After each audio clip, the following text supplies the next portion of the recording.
are back at the World 10-Ball Championship, and this is the show table at the Philippine International Convention Center. Mark Gray has been summoned to the break. So Thorsten Hohmann committing 3 errors here in this match so far. Mark Gray limiting himself to 1. Again, shooting from the center. Hopefully he can control the cue ball this time, and almost slots in the side pocket. And look at this, slow rolling himself to the other side, and it stops. It doesn't seem that he has a path to 1. I'm not sure. Boy, he almost loses that cue ball twice. You know, he just may have a path here.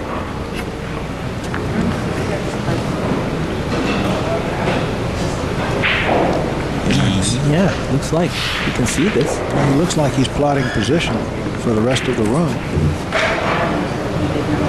Looking at that 3-10 combination. That would really surprise me if he takes that on. That would be a very, very tough shot. And tough shots in close matches are to be avoided. Oh, he caught the corner of that corner pocket, and that has sent his cue ball awry, and he is now in a tough position.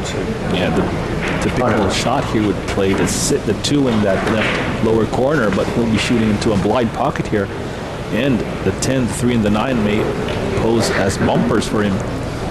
What makes this shot tough is your eyes are not looking at the pocket. They're looking away from the pocket. Bumps the 3, but yeah, he gets second place here. Got a good roll, though. He did not leave that 2 ball clear at all. He's been fortunate some shots here, leaving Thorsten snookered behind some ball. Yeah, and there's no easy safety here. One rail escape, coming off that left long rail. Well, he can see the edge of the 2. If he can just do something with the cue ball after he makes contact.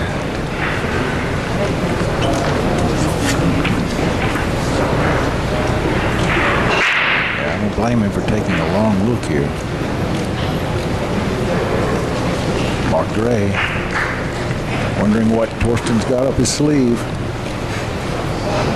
I think Thorsten may be wondering what Thorsten has up his sleeve. Only Thorsten knows. Will that corner pocket come into play or foul if he actually tries to cut this too thin? If he gets it too thin, yeah. Looks like he's going for that fine clip.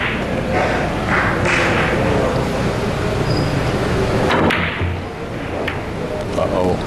Did he call this? No, I know. No. Yes, no, he did not call it. I wished he did call this shot. An option here for Mark Gray to take this on. I don't think he will. I would imagine he wants to tuck that cue ball right up behind the 9 and send that 3 ball up table. Frustrate Thorsten a bit. But he will have he can have does have the option to give this back if he chooses to. Does he? No, he just that was a missed shot. It was. He didn't call safety. So it plays on the safety rule. Oh no. You're right. He does, because it was a safety. He does have the option of giving this ball back. But I doubt he will.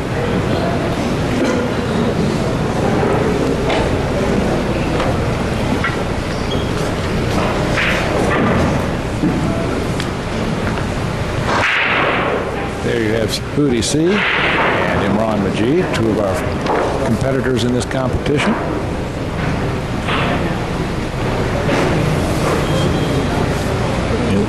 But he's looking to play safe behind that 9 ball and bring the cue ball back. You know, for a moment there, he was looking at the very, very thin cut of the 3 ball. But that's going to turn that cue ball loose. I prefer just, putting that cue ball and the 3 ball in between that blue 10. Well, he can move the 3 ball behind the 9. He can move the cue ball behind the 9. He's got some choices here.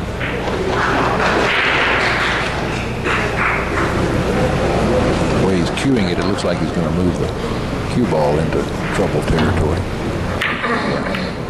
That's too strong. That's going to come out. Yeah. Yeah, he needed to collide with that 9 and then stay behind it. Instead, came off the edge. And this gives Thorsten everything he needs. Yeah, 4 ball just right beside that red 3, so it doesn't have to do much with the cue ball.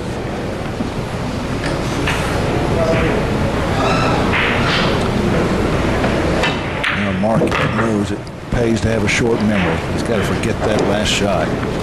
And I'm sure he's already given this rack to Thorsten in his mind. Looks like we're going to have a real close match here, Emil.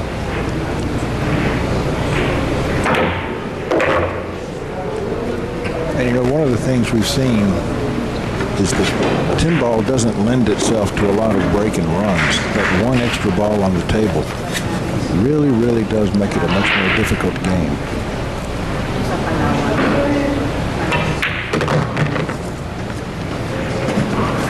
Yes, he's left himself a good angle here.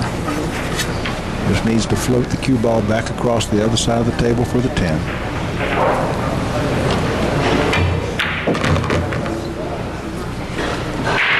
And 10 ball entering its way into gravity here in that top left corner.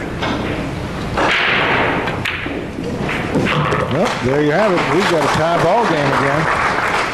3 racks apiece, and it's a race to 9. Everybody's a third of the way home.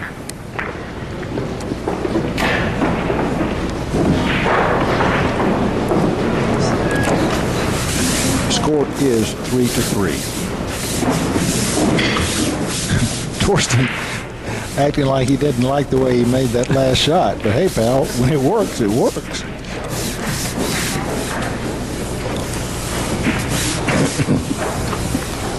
Just waiting for the referee to put the rack together. There's some views. That's the Quiapo Church, the home of the Black Nazarene here in Manila. There are a lot of lovely sights here in Manila. Philippines are really a beautiful place. Not only the main island, but the outlying islands. Just a vacationer's paradise. As we said, tie ball game, 3-all. So just a bit of an update here. Marlon Manalo is in fact through to the second round, which is the top 64. He beat Fabio Petroni 9-1. The Italian stallion goes down. Of course, that was the winner's bracket, so Fabio still will be fighting. Now Thorsten has left himself very tough. The ball on the break, as you'll see here. But, you know, neither player is doing a very good job of controlling the cue ball on the break shot. They're opting to go for power and sacrifice control, and it's getting them in a little trouble. You do need a lot of power on this 10 ball break. You're moving a tremendous mass. I believe I haven't seen anyone use a medium or soft break in this entire tournament yet. So most probably, yes, everybody will be sticking to that hard break. Yeah, I can only think of one player who uses a soft break on 10 ball, and that's Corey Duell. Yeah, typical. But he likes to leave the pack together because he feels he has an advantage of being able to move balls apart. Thorsten calling the push option.